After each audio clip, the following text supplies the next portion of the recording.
Hey leader, and welcome to episode number 312 of the L3 Leadership Podcast, where we are obsessed with helping you grow to your maximum potential and to maximize the impact of your leadership. My name is Doug Smith, and I am your host, and today's episode is brought to you by my friends at Baratongue Advisors. If you're new to the podcast, welcome. I'm so glad that you're here, and I hope that you'll enjoy our content and become a subscriber. Know that you can also watch all of our conversations over on YouTube as well, so make sure you're subscribed there as well. And if you've been listening to the podcast for a while and we've made an impact on your life, it would mean the world to me if you would leave us a rating and review on Apple Podcasts or Spotify or whatever app you listen to podcasts through. That really does help us to grow our audience and reach more leaders, so thank you in advance for that. Well, in today's episode, you'll hear my conversation with Mark Miller. I was looking forward to this for a long time and finally got to sit down with Mark. And oh my goodness, is this filled with wisdom. You are going to love this interview. For those who may be unfamiliar with Mark, let me just tell you a little bit about him. Mark started over 40 years ago working as an hourly employee at a local Chick-fil-A. Since then, he's worked all across the business and currently serves as Vice President of High Performance Leadership. For the last 20 years, Mark has traveled the United States and the world, focusing much of his time on serving leaders by helping them grow themselves, their teams, and their organizations. He's also written 10 books, and his most recent one is called Smart Leadership, where he shares research-based smart choices that the best leaders make to scale their influence and results. And if you've never read a Mark Miller book, I can't encourage you enough to. They are all pure gold. And again, this interview is amazing. You're going to hear Mark talk about the lessons that he's learned in leadership in over 40 years at Chick-fil-A. We'll talk about his new book, Smart Leadership. You'll hear his advice for aspiring authors and so much more. And of course, we end by taking him through the lightning round. You're going to love this episode, but before we get into that, just a few announcements. This episode of the L3 Leadership Podcast is sponsored by Baratongue Advisors. The financial advisors at Baratongue Advisors help educate and empower clients to make informed financial decisions. You can find out how Baratongue Advisors can help you develop a customized financial plan for your financial future by visiting their website at baratongueadvisors.com. That's BERATUNG advisors.com. Securities and investment products and services offered through LPL Financial, member FINRA and SIPC. Baratongue Advisors, LPL Financial, and L3 Leadership are separate entities. I also want to thank our sponsor, Henny Jewelers. They're a jeweler owned by my friend and mentor, John Henny, and my wife, Laura, and I got our engagement and wedding rings through Henny Jewelers, and we just loved our experience. Not only do they have great jewelry, but they also invest in people. In fact, for every couple that comes in engaged, they give them a book to help them prepare for marriage, and we just love that. So if you're in need of a good jeweler, check out hennyjewelers.com. And with all that being said, let's dive in. Here's my conversation with Mark Miller.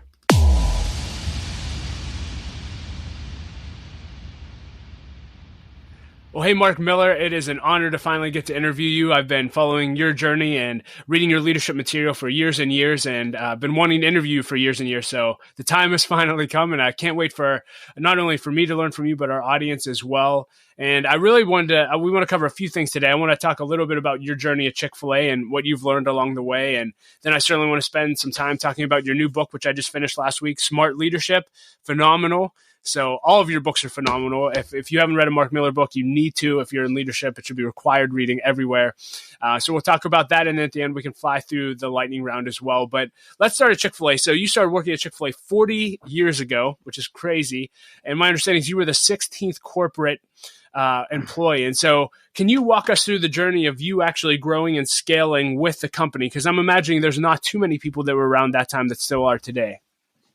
Yeah, most of them are dead by now. Yeah. Wow. Yeah. So here's the short version of a really, really long story. And it was over 40 years ago. We won't get into all the details, but I started as a team member in one of our local restaurants, and I was awful. I mean, I've never been particularly good with my hands, and that job really showcased my inadequacies. And it got so bad, I felt like I was going to be fired any day. So I did what made sense to me as a kid. I quit because I thought it would look better on my resume to have quit than to have been fired. And then in a stroke of genius, I decided, hey, maybe I could work at the corporate headquarters, which of course makes no sense and certainly should not be a reflection on any of the professionals at the corporate headquarters. But I couldn't work in the restaurant. And so I went to the home office. I walked in. I told the receptionist that I wanted a job in the warehouse. She told me to have a seat, Just a few minutes later, Truett Cathy, the founder of Chick-fil-A, came out, took me into his office to conduct this interview, which again sounds crazy. To kind of give him the punchline, why would the CEO and the founder be interviewing this punk to work in the warehouse? Well, the truth is I was interviewing to be the 16th corporate employee. And when you've only got 15 people, I'm assuming the head guy or the head gal, they're doing the interviewing. And so Truett said, I hear you want to work in the warehouse. And I said, yes, I do. And he said, why do you want to work in the warehouse? And I said, because I don't have any skills, but I assume I can pack boxes.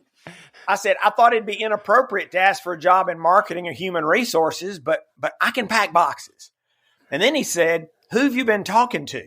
And I remember thinking, that's a really odd and difficult question. So I said, who have I been talking to about what, sir? He said, who have you been talking to about working in our warehouse? And I said, no one. And he said, well, somebody quit yesterday, so I guess you can have the job.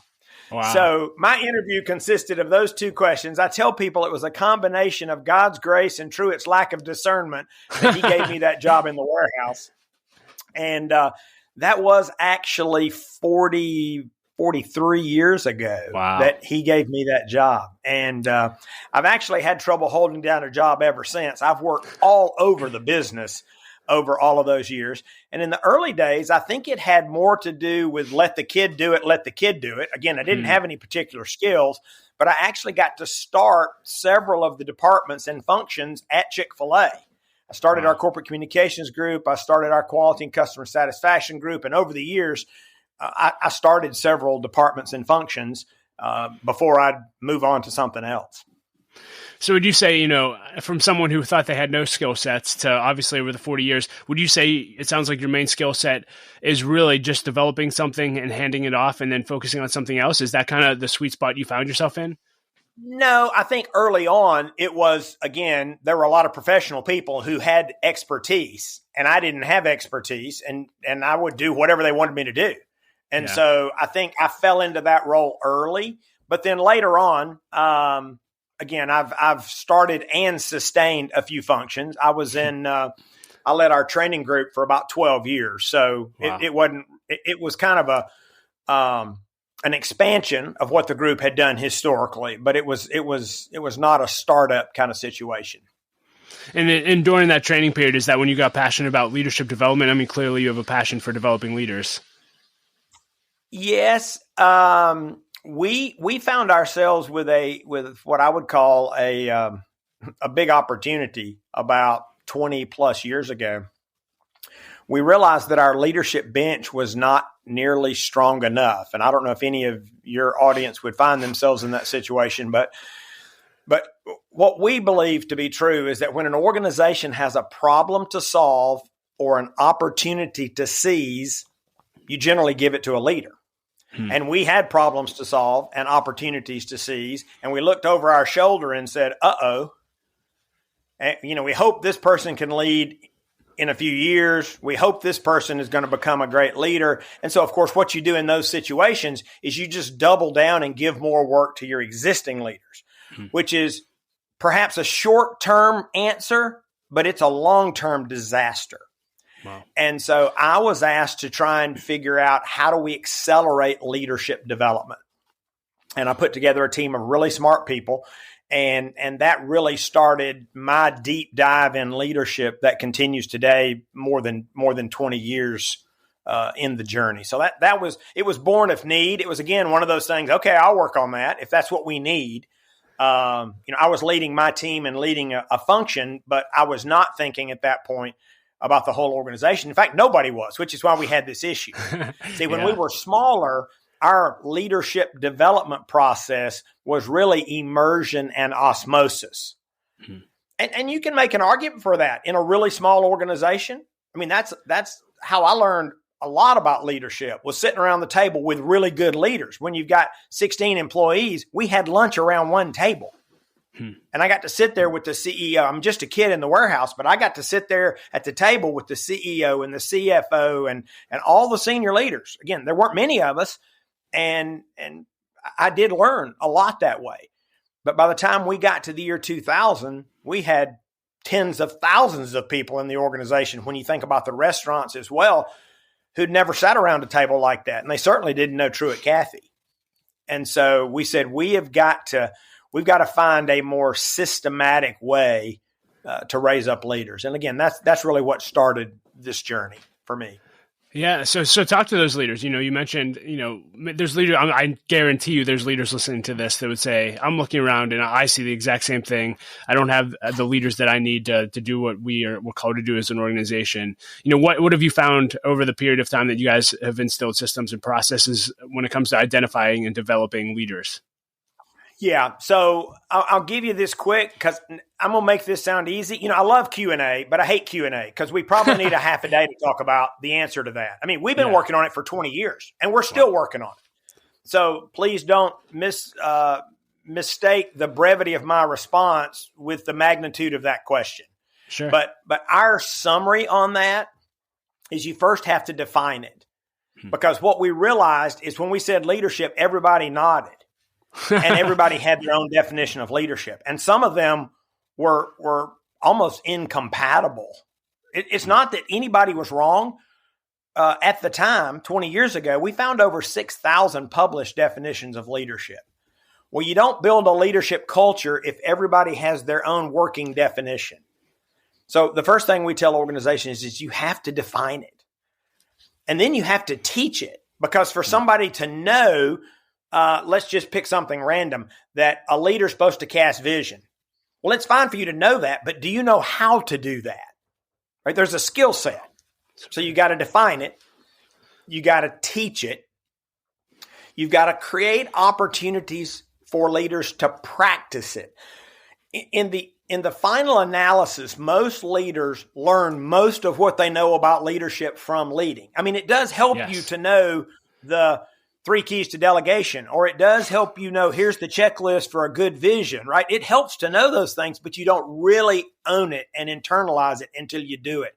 And we have a tendency, we did have, and I think we still fight it, is when we have that problem to solve or that opportunity to seize, if you're not real careful, it's easy to give it to an existing leader. Because they're a known quantity. They probably got a really good batting average. You probably trust them. And what we're trying to develop the discipline of hitting pause when we have a problem to solve or an opportunity to seize and go, is there an emerging leader that would benefit from this assignment? So good. And it can really turbocharge a leader's development. So that third step is to practice it. The fourth step is to measure it. And this is a long conversation, but the gist of it is nothing improves without measurement. And if you want to create a leadership culture, which is what I think these 5 steps I'm giving you will enable you to do, you actually need to measure your progress. And so the first challenge when somebody hears that is they go, well, that's probably hard. Well, okay, but you're paid for hard. So just get past it might be hard. And a couple of things I tell people. One is don't look for a single metric, because we spend a lot of time trying to figure out, is there a single metric to quantify and assess our leadership culture? We couldn't figure it out. So it's probably a family of metrics, and it may be a dynamic set of metrics that it changes with the needs of the business. Let me give you one example, because I don't know how far you want to go down this rabbit hole. But if you're just starting to build a leadership culture, one of the metrics, as crazy as this sounds, is what percentage of our leaders have been trained on our leadership point of view. And you need to get that to 100%. And then guess what? After you do, you don't really need that metric, because I'm going to assume that you're going to build a system that trains new leaders. But in that ramp up stage, that's probably an important metric on your scorecard.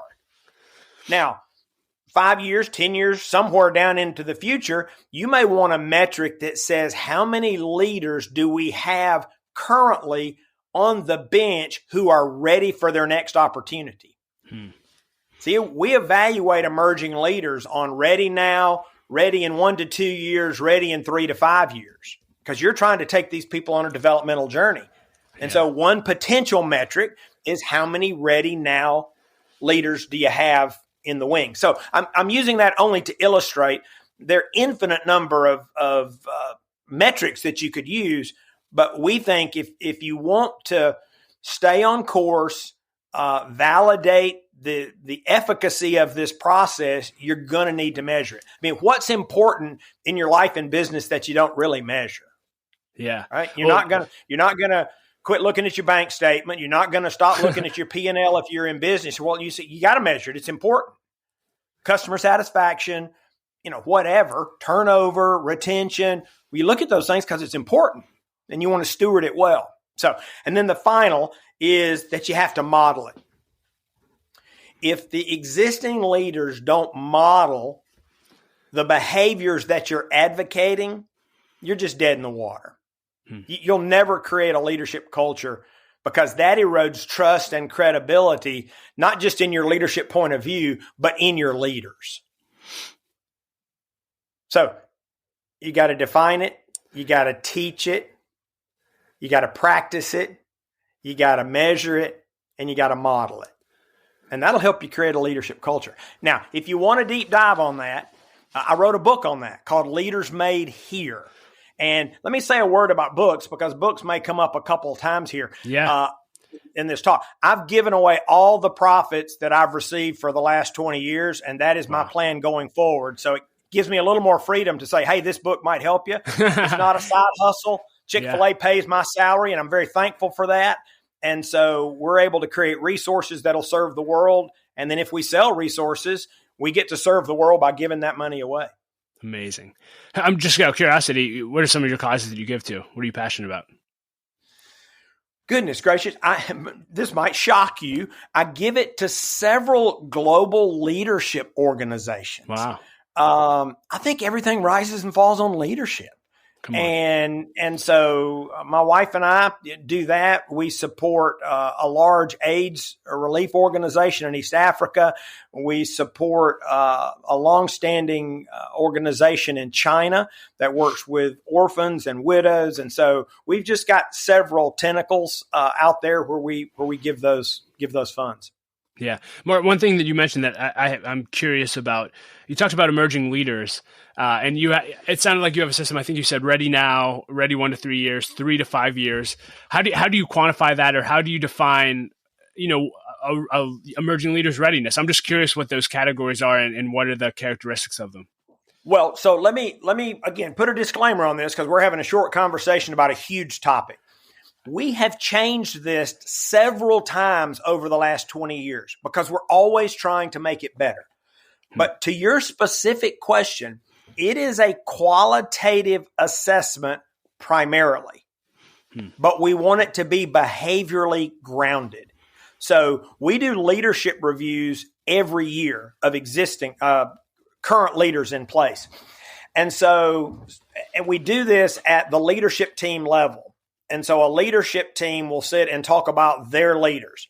And so somebody will say, I think Pam is a 4 on a 5-point scale. And then we start asking questions. Well, okay, why do you think she's a 4? Why is she not a 5? And then we'll say, we've got a point of view on leadership. Give us an example of how she sees the future. Give us an example of how she engages and develops others. Give us an example of how she reinvents continuously. And this can go either way.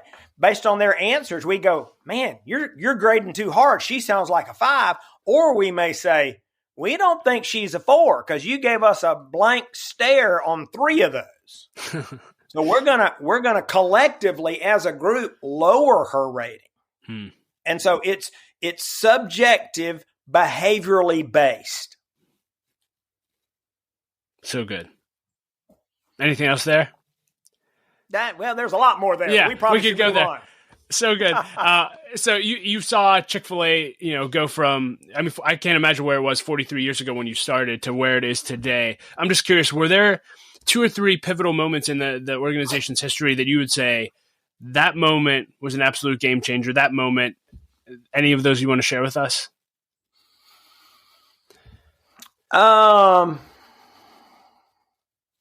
Yes and no.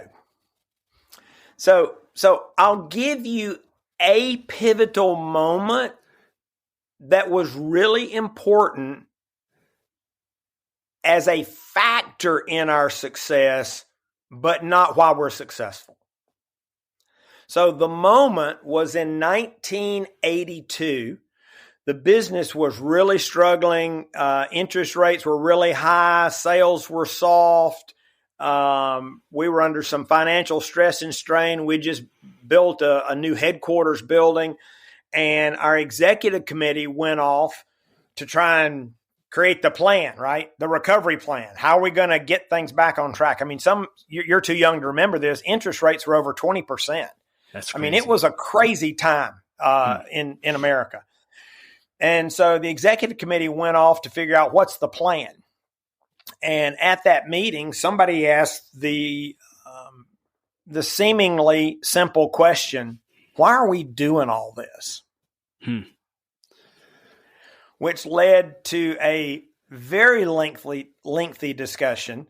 And out of that came our corporate purpose. And so they came back after this 2 or 3 day retreat with a single statement that I think was one of those defining moments. They said, look, we're not sure what the future holds, but we needed to be really clear on why we're doing what we're doing. And what they came back with is our corporate purpose is to glorify God by being a faithful steward of all that's entrusted to us and to have a positive influence on everyone who comes in contact with Chick-fil-A. And they said, we'll have to figure the rest of it out. So it was the forerunner to Simon Sinek's Start With Why. These guys in 1982 said, we need to get real clarity on why we're doing this. And so that was a defining moment. But here's why I think we've been successful. And many in your audience will be familiar with Jim Collins. He's a friend of ours, has spoken at our events on several occasions. And we've had our senior leaders visit with him out in Boulder. Just a great guy. And he talks about the flywheel. The reason that we've been successful, it's every single push by every team member and every operator in every restaurant every day. You combine that with every push by every corporate staff member every day. And this thing it's just gained momentum and it's just gained speed. And I think it would be, it'd be wrong to say it was this push or that push. Now, I think the corporate purpose was a big push, but there have been millions of pushes. Our team members are going to serve millions of guests today, millions of customers today, and they're going to do it with honor, dignity, and respect. And every one of those pushes that flywheel. And so I think that's why we're successful is we're pushing the flywheel every single day. This fun question just came to my mind as you shared that. I don't know why. 43 years of Chick-fil-A. If you had to make an estimate of how many Chick-fil-A sandwiches you've consumed in 43 years, what would you throw that number at? Yeah. Oh, man, give me a calculator. I've eaten a lot of them because one of my responsibilities during that season, I already mentioned that we started the quality department. And we were the first ones to establish our quality requirements for the restaurants. And so we tasted a lot of chicken sandwiches doing that. And then I was also a director in field operations working with business consultants and operators. And we just said, every time we're in a restaurant, we're going to eat food, even if we're not going there to eat food because we think it's the right thing to do. We're in the restaurant business, right? And so pretty much every Chick-fil-A restaurant I've been in almost for 43 years, I eat food. That's beautiful. You got to spend time with Truett Cathy, employee number 16. I'm just curious, legendary leader. There's a lot of legendary leaders in your organization. What are the top 2 or 3 things you learned from his life and business career? Wow. I think generosity. Not many. Some people may know this about Truett, but I mean, he didn't give for show. In fact, nobody knows how much money he's given away in his lifetime. But I believe, is the most generous person I've ever met. Wow. And that rubs off on you. And I think I'm more generous today because I had somebody I really loved and respected who modeled that for me, and in countless ways, not just with his money, but with his time and his attention, his interest. In the early years, I worked with Truett more than I did in the latter years, but even into his 90s, when he and I would interact, he would ask about my family, and he'd ask about them by name. Wow. And at that point, we had thousands of employees, right? It's like, just very generous, very generous. So that'd be the first thing. I think the other thing is we talk about the fact that the best leaders value results and relationships, and that creates in many situations some tension. Again, going back to Jim Collins, he talks about the genius of the and. If you can find things that appear to be in conflict and embrace them both, there's real power. There's energy even in the friction. And Truett is the best leader I've ever known at valuing results and relationships. Mm-hmm. He's going to ask me about my family, and he expected me to do really good work. Wow. I mean, he had there were just many, many examples over the years where he valued results and relationships. A lot of leaders fall into this trap, and they defer to their natural bias, because most leaders have a natural bias. They're either more results-oriented or more relationship-oriented.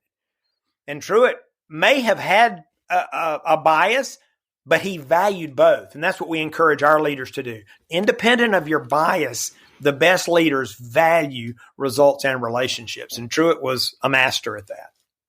That's beautiful. I want to dive into your book, Smart Leadership. So you've written many, many books, as you mentioned. Why did you write this, and what do you want leaders to get out of it? Wow. Okay. People have often asked me, I'm going to give you a question that you didn't ask that people often ask getting into this. Yeah. People say, what do all these books have in common? Because, by the way, this one is different. If anybody has read any of my previous books, they've all been fables. This is a traditional leadership book. I've got a new publisher. They wanted a traditional book, and I said, I'll try, right? We'll just call it an experiment. But all the books have one thing in common. They're all based on need. We do our very best to identify current or near-term need, because you have to start a book project oftentimes several years in advance. So it's a little bit about where do we think the puck is going? And I have to be honest, sometimes it's where do we think the puck should go as we try to, practice a little thought leadership here. But this book came, as many, many of the others, out of this realization that more and more leaders appeared to be struggling mightily. And this was pre-pandemic. And we said, what could we do to serve leaders who are struggling? So there's an important distinction. We don't need to camp out here. But somebody said, well, this book teach me to lead. I said, nope, this book's for leaders. Yeah. They said, really? I said, I got a bunch of books that'll teach you to lead. This is for a leader who's struggling. Think about a pitcher, a major league pitcher, who's having trouble hitting the strike zone. They don't need to learn to pitch. They got to tweak something, adjust something, get their mind right. They got to find the strike zone again. Their value's already been established. Their role's already been established. They're not trying to decide, am I going to be a catcher or an outfielder? They're a pitcher. Somebody's already paying them. But they're not performing at their highest level. And so we saw all these leaders struggling. Really, a lot of leaders. Maybe I'm just hanging out with the wrong leaders, but I saw a bunch of leaders struggling. And so we started on this, and then the pandemic came, and you could say 100 times as many leaders were struggling. But we think that what we saw before the pandemic was just exacerbated by it. Leaders are struggling with what we call quicksand. Busyness, distractions, complexity. I mean, make your own list. In fact, I shared that list with some leaders early on, and they said, well, yeah, I hear all that, but mine's different. I said, okay, what's holding you back? And they said fear, fatigue, aimlessness. So my point is, make a long list. Anything that's keeping you from reaching your full potential as a leader, anything that's impeding your impact, we're going to put it into this one big toxic mix, and we're going to call it quicksand. And so we said, okay, the research team came together and said, we're going to figure out like what's causing all this quicksand. Well, we quickly discovered that there are leaders that have this seeming knack for staying out of quicksand. And if they get in it, they get out really quick. And so we said, hey, let's go study them. Because we thought quicksand was the problem. And then what we ultimately decided is the leaders who stay in the quicksand are their own problem.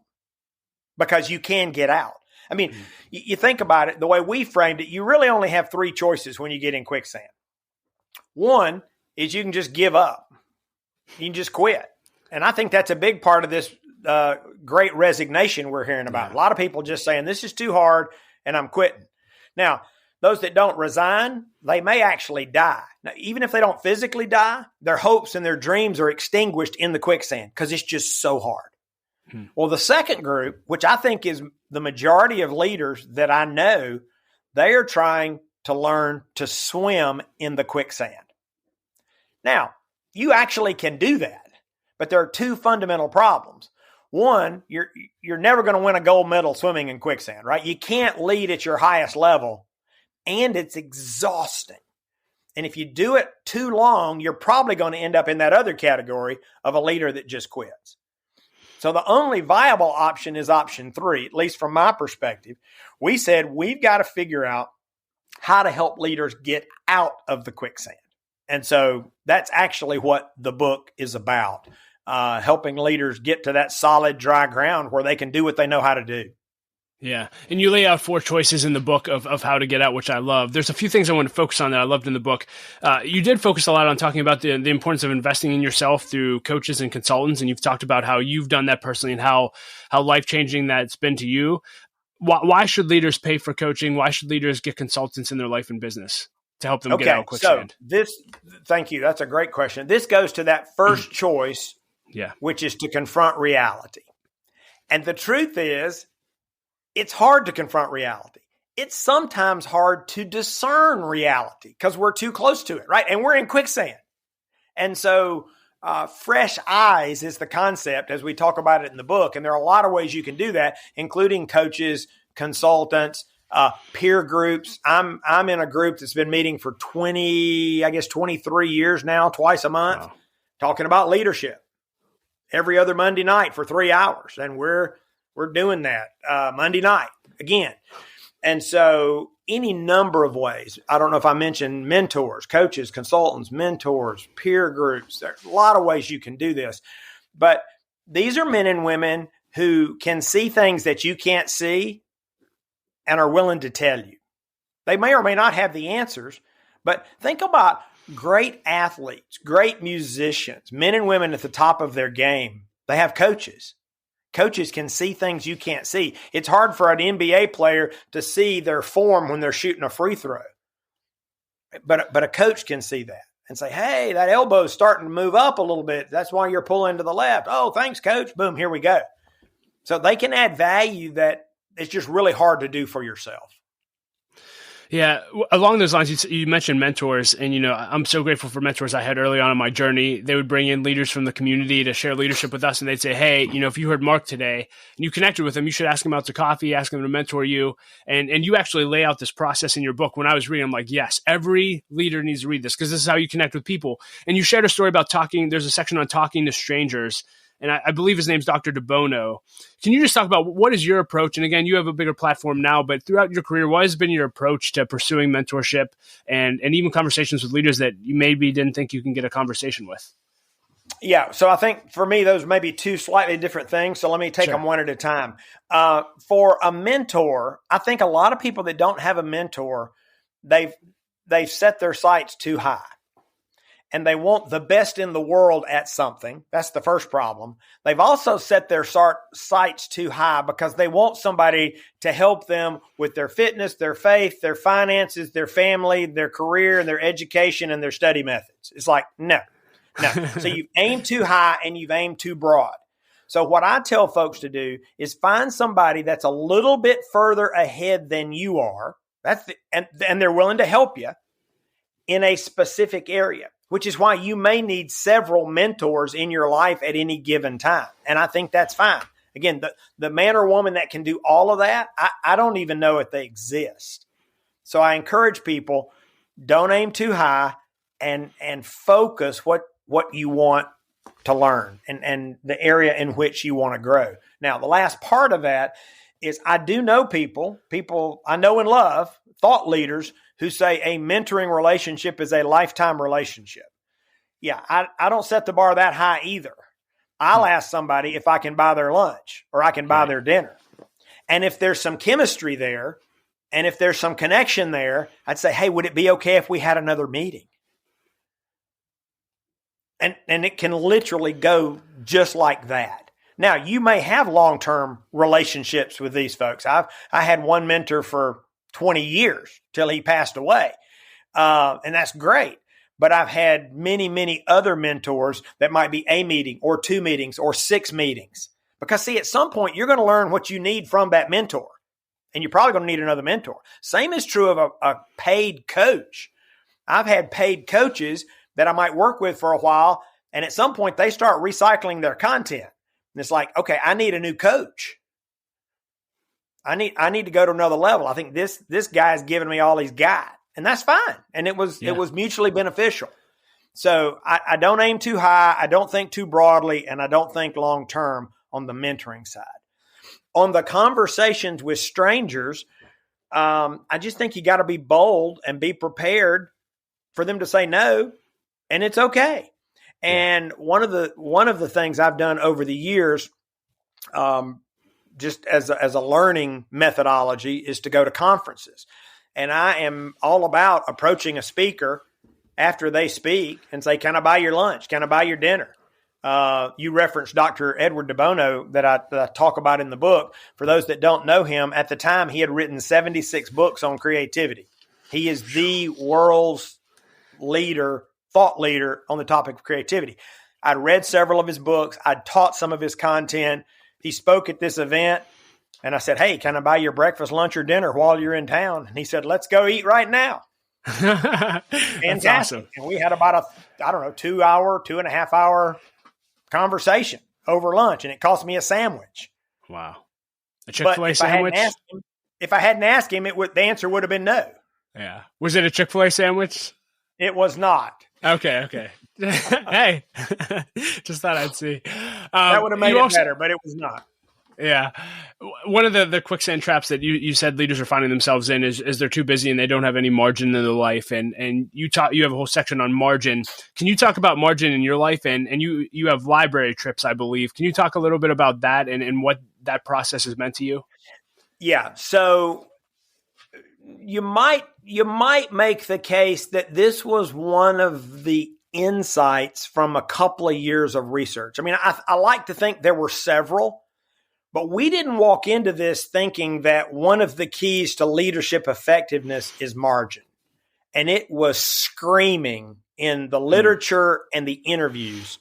It was just screaming at us. It's like, no, this is a huge, huge deal. And so as I began to socialize that, I literally had leaders look at me like I was crazy. And a couple of them told me I was crazy. And and that makes sense. I mean, I am crazy, but if you're in quicksand and somebody says you need margin in your life, they're going to think you're a fool.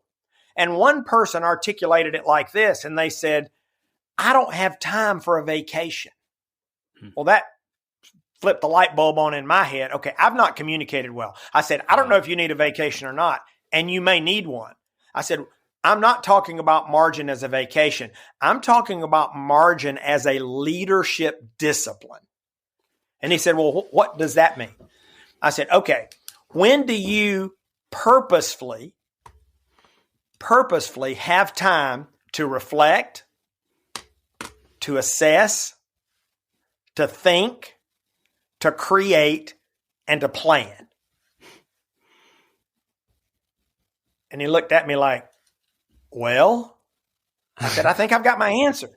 But how do you lead at the highest level if you don't have time to reflect, to assess, to think, to create, and to plan? Because who do you think's doing that? Your team's probably not doing that, because if you're in quicksand, you probably drug them in there too.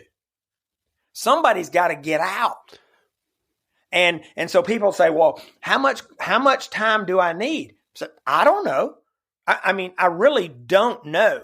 I will say this, the bigger your dreams, the more responsibility you have, the bigger your challenges, the bigger your problems, the more time you need in margin.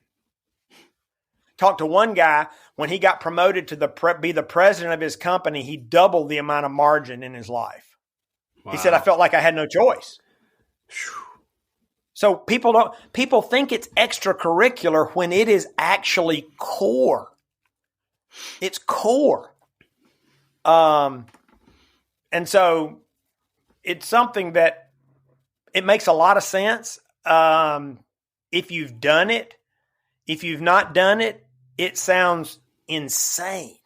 And so I encourage leaders, find 2 hours next week. I say, well, how do you know I need 2 hours? I don't know that you need 2 hours. You may need 2 days. You may need 20 minutes. Find 2 hours next week. Put it on your calendar as a meeting with me. So when somebody else wants that time, you look at your calendar and go, oh, no, I'm sorry. I've got a meeting. And in that time, pick a topic, pick a challenge, pick a problem. Reflect, assess, think, create, and plan on how you can better address that opportunity, that issue, or that problem. And I believe you'll find that it becomes your most valuable time every week as a leader will be time that you spend alone. And this goes back throughout history, thousands of years.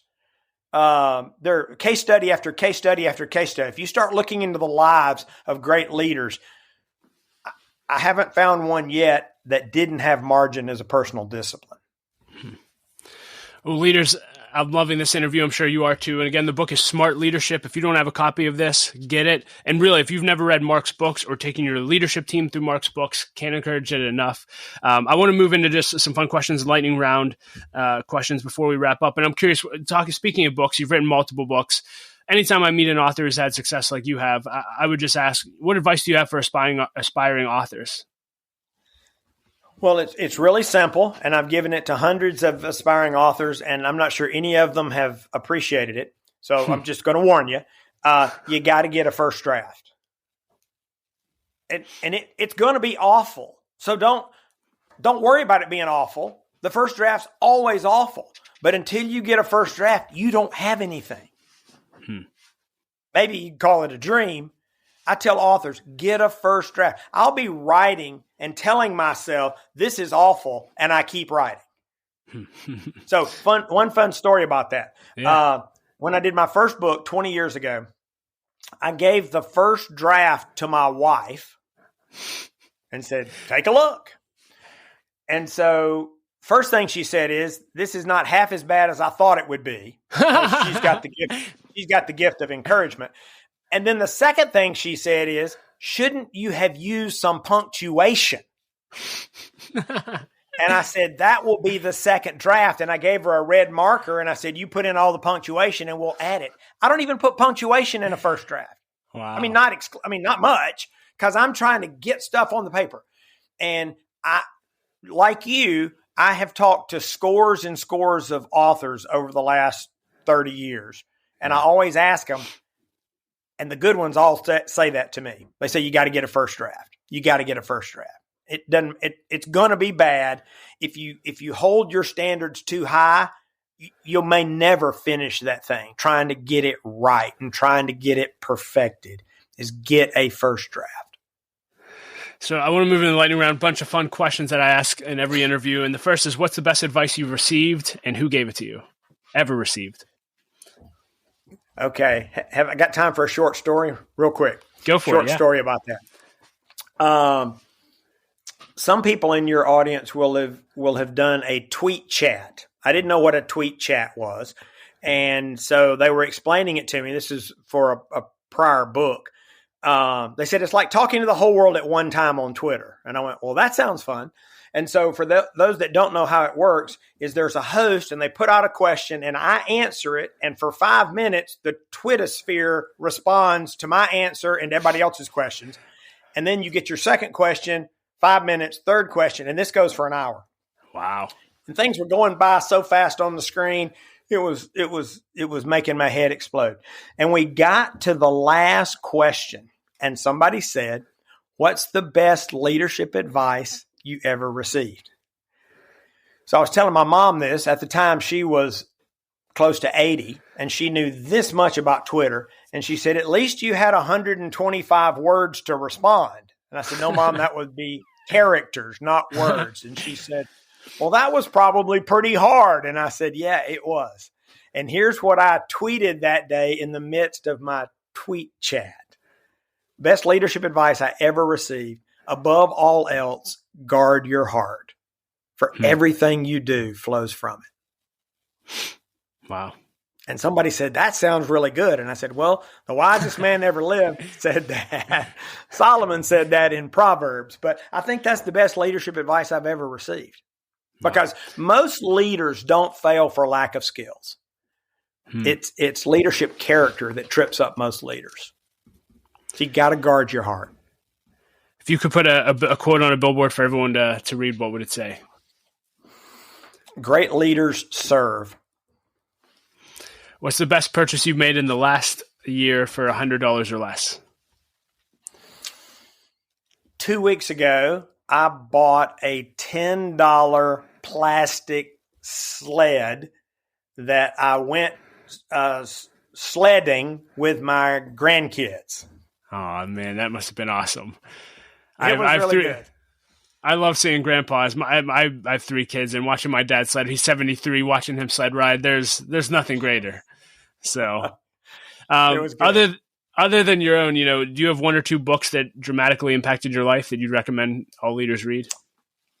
Yes, The Effective Executive by Peter Drucker. In fact, I referenced that in the introduction of Smart Leadership. And I said, if you've not read Drucker's book, you should put mine down and go read his. It's kind of the source of the Nile for leadership material, even though he wrote it 50 years ago. So that's always my first recommendation. A newer book that is not particularly targeted to leaders that I really love is Brendan Burchard's book, High Performance Habits. And it certainly applies to leaders, but it also applies to humans. And I love that book. That's a really good, a lot of practical ideas, principle-based, a lot of research behind it. So I'm a fan of High Performance Habits. What's your greatest leadership pet peeve?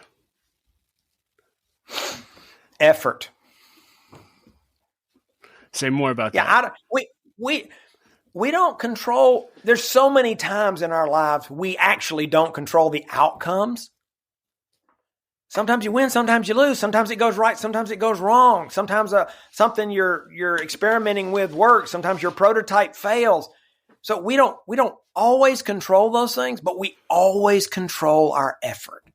And I just want people to be 100%. For me, that's a stewardship issue.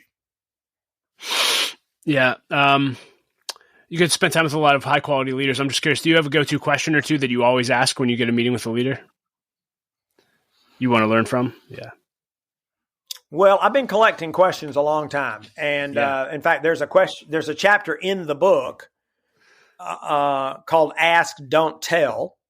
And so I'm a huge fan of questions. I really, I like to think that I'm going to customize my list of questions when I'm going to be with a particular leader. But if by random chance and surprise I'm with a leader, one of the things I'm going to ask them is, what were the books that were most influential in their formation as a leader? I mean, some people like to say, what are you reading now? And I think that's interesting. But if somebody's been reading books for 20 or 30 years, I'm not as concerned about what they're reading now, but which books had the greatest influence and impact on them. And so that's probably a pretty safe, if I've got time for just a few questions, that is going to be one of them. Yeah. Last 2 questions. If you could go back to if you could have coffee with yourself at any age that you think would have made a significant impact, if you could sit down with yourself and tell yourself something at that age, what age would it be and what would you tell that Mark? Um,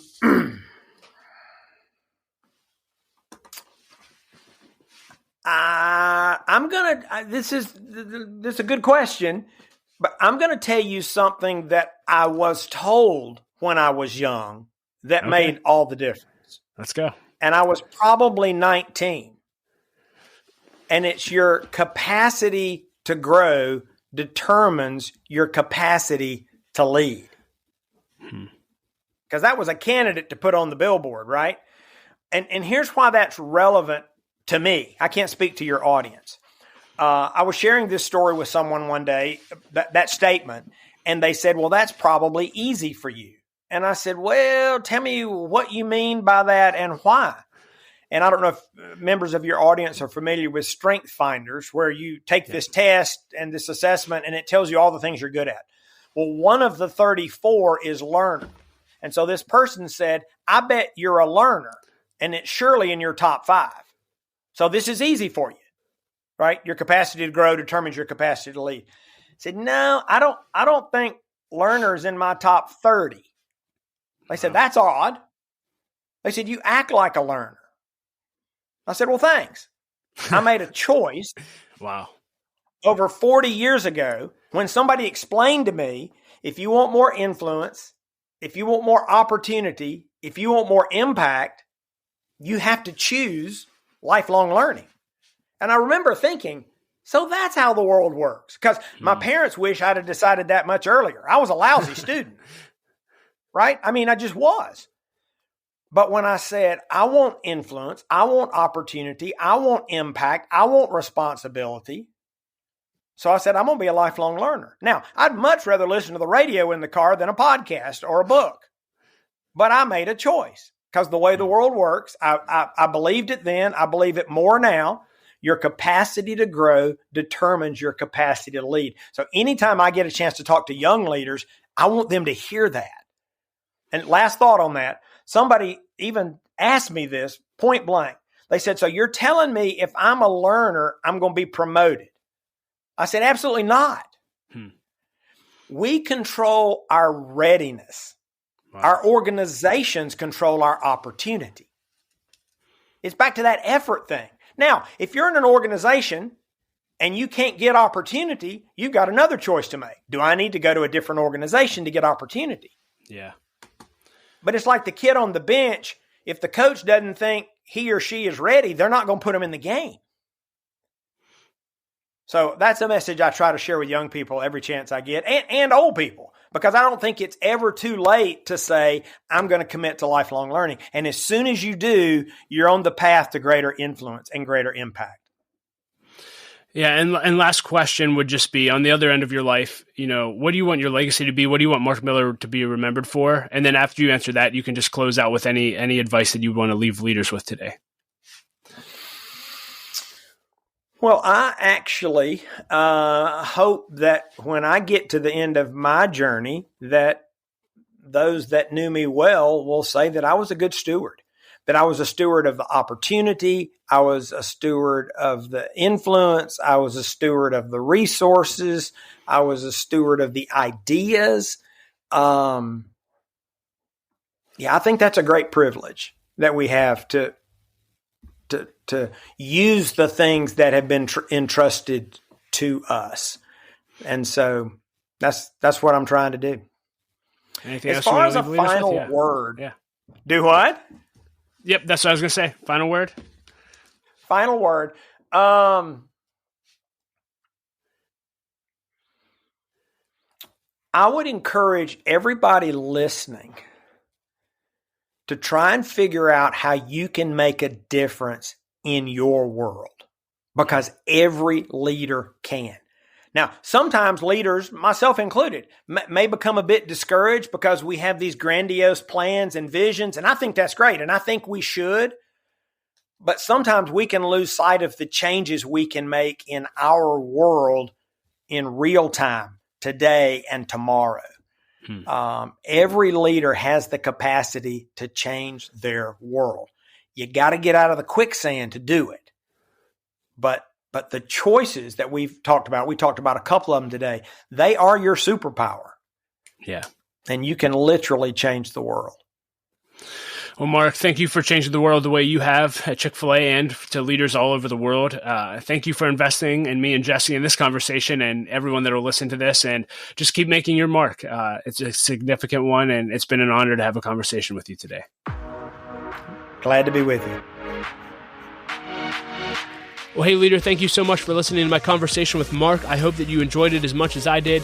You can find ways to connect with him and links to everything that we discussed in the show notes at l3leadership.org/312. And leader, I always want to challenge you that if you want to 10x your growth this year, that you need to either launch or join an L3 Leadership Mastermind Group. Mastermind groups have been the greatest source of growth in my life over the last 7 years. If you're unfamiliar with what they are, they're just simply groups of 6 to 12 leaders that meet together on a consistent basis for at least 1 year in order to help each other grow, hold each other accountable, go after their goals together, and to do life together. So if you're interested in learning more about masterminds, go to l3leadership.org/masterminds. And as always, I like to end every episode with a quote, and I'll quote Mark Miller today. I actually just Googled Mark Miller quote, and this came up, and I thought it was so good. He said, "If you don't demonstrate leadership character, your skills and your results will be discounted, if not dismissed." So powerful, leaders. We say it all the time here. Character development is the most important development. Well, I hope, again, you enjoyed this episode and you were encouraged by it. Know that Laura and I love you. We believe in you. And leader, we say it all the time, but do not quit. Keep leading. The world needs your leadership. We'll talk to you next episode.